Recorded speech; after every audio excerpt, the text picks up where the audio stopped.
Hello, everyone. Welcome back to another episode of 5 Minutes in GI, the show where we try to answer the most frequently asked questions about gastrointestinal disorders in just 5 minutes. I'm your host, Alyssa Sutton, and I'm the program coordinator for the International Foundation for Gastrointestinal Disorders. Today, I am happy to welcome back Dr. Iris Wang.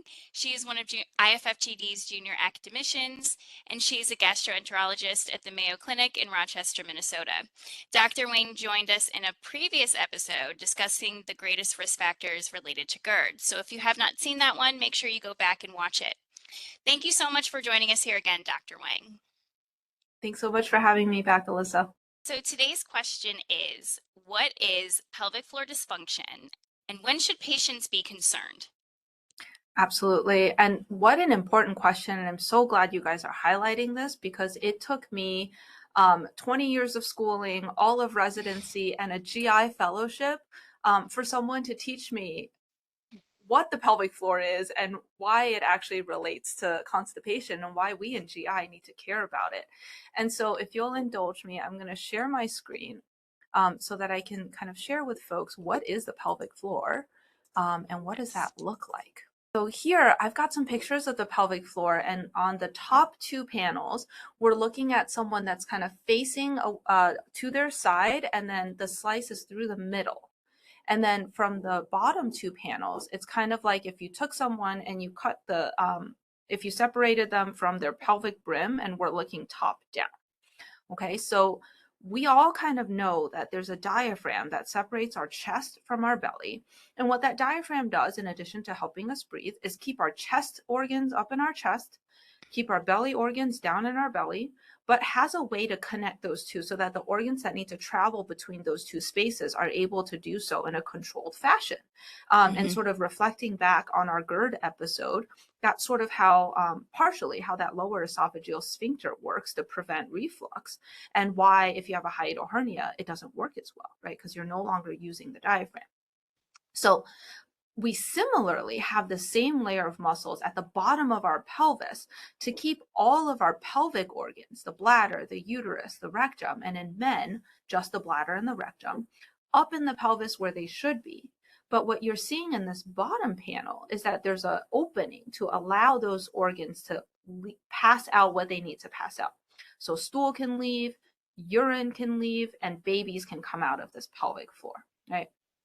And so it's important to know that this is not only just a structure to keep things up, but it's actually a dynamically controlled organ because of this muscle called puborectalis. So if we then go on and kind of look at what happens in a pelvic floor when we're actually sitting and when we're trying to evacuate, you can see here that the anal sphincters, as we're sitting here, not going to the bathroom, they should be closed and they should be resting. And the puborectalis muscle actually contracts and pulls up like a sling so that your rectum is pulled up into this very narrow angle, almost like a bird's beak, right?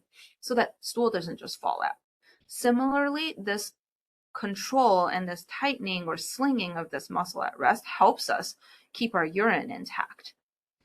And so that becomes important when this doesn't work as well, right? And we can talk a little bit more about that. But what's more important than just kind of sitting at rest, for a GI doctor at least, is what happens when a patient or all of us try to go to the bathroom. What you can see here is that the puborectalis needs to relax so that this is no longer squeezing the rectum up into that narrow, sharp angle, and the anal sphincters need to open. This allows the stool to actually come out in a more straight fashion and come out easier without as much pressure that needs to be generated, right? And that's actually helps us open the bladder. It helps us relax the vaginal canal. So you can see how this is sort of pointing at that muscle. We find a lot of the times, unfortunately, is that this muscle doesn't relax like it's supposed to. It can stay pulled up, or in some patients who have what's called dyssynergic defecation, it can actually pull up even tighter when patients are trying to get that bowel movement out. And so then instead of pushing against this very straight angle, they're kind of pushing against this very narrowed beak. And it can get so bad that patients have trouble passing gas. They can have trouble with bladders because they can't empty that fully. And so they constantly feel the need to go. And it can cause a real problem. A couple of times, I think you mentioned what can patients expect to see if there's a problem, right? One of the biggest triggers for us to think about this condition is if they've tried something like laxatives, like Miralax or the over-the-counter laxatives, and they just don't seem to work very well. And now you can see why, right? We can make the stools loose. But if this is what you have to push against, it's going to take a lot of laxatives or stools being very, very liquid for it to be effective. And so Right. patients struggle a lot when this becomes the problem. Wow, that was, again, very helpful. The visuals make it so much easier to put into perspective why so many patients actually do struggle to pass a bowel Mm-hmm. movement. I actually didn't realize that it tightens Mm-hmm. in a lot of those cases versus relaxing. So that really helps put a lot of things into perspective. Yeah. Yeah, and patients don't know this, right? And so Yeah, it's not like they're doing this purposefully. We don't even realize that we have these muscles down there because they're just supposed to work, right? right. But I like to tell folks that it's kind of like how our upper diaphragms, we can just breathe. We can breathe without thinking about it. But sometimes we also breathe too shallowly or breathe too fast.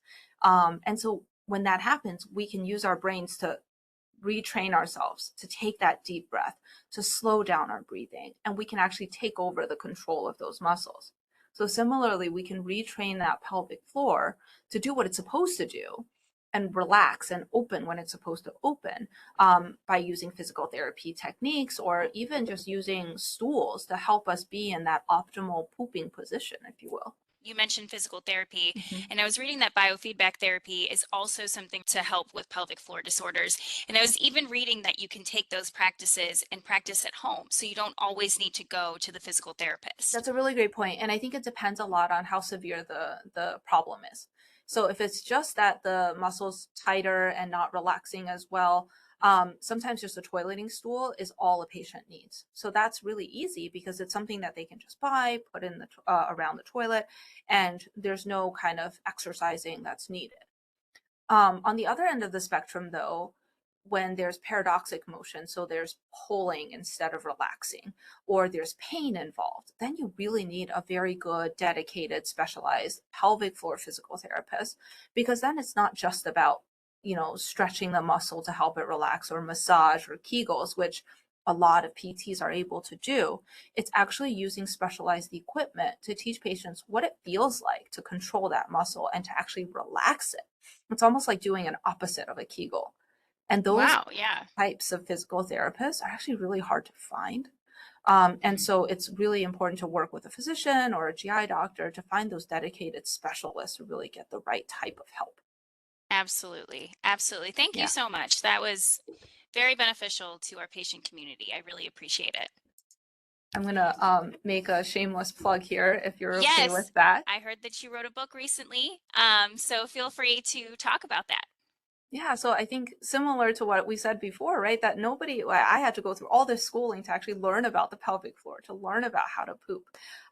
We certainly don't teach that to our children when they're trying to potty train. And so, as I was going through fellowship and also potty training my son at the same time, I wrote a children's book for my son, but also for all the other kiddos out there called Boo Can't Poop. And it really goes through just a couple of lifestyle kind of exercise type interventions that can help prevent constipation from becoming a problem, because it's normal to experience constipation here and there, but helping kids understand that that's normal, helping kids understand how to prevent that from getting worse, how to drink water, why fiber is important, Hmm. can really help prevent bigger problems down the line is what I'm hoping. And I'm hoping that through using kind of a cute rhyming book, it's a board book meant for like 3-year-olds, we can help kids get the language that they need to really express what's normal and also be comfortable telling their parents if they're experiencing something not normal. So, Boot Right. Camp Poo is available on Amazon or wherever else you get your books. That's great. They destigmatize that experience for kids too, Yeah. because I know that that's a big area where kids just they either laugh about it Mhm. or they just can't talk about it at all. So I think Yeah. that's perfect. Thank you so much for sharing that with us. Thank you for letting me share. Of course. So that is all the time that we have for today. If you would like to find out more information related to pelvic floor dysfunction, feel free to visit our complimentary publication resource by visiting www.ifftd.org. That's all the time that we have for today. Don't forget to hit that subscribe button. And as always, if you have any questions after watching this video, please feel free to email us directly at iffgd@iffgd.org, and we'll do our best to answer your question in another episode of 5 Minutes in GI.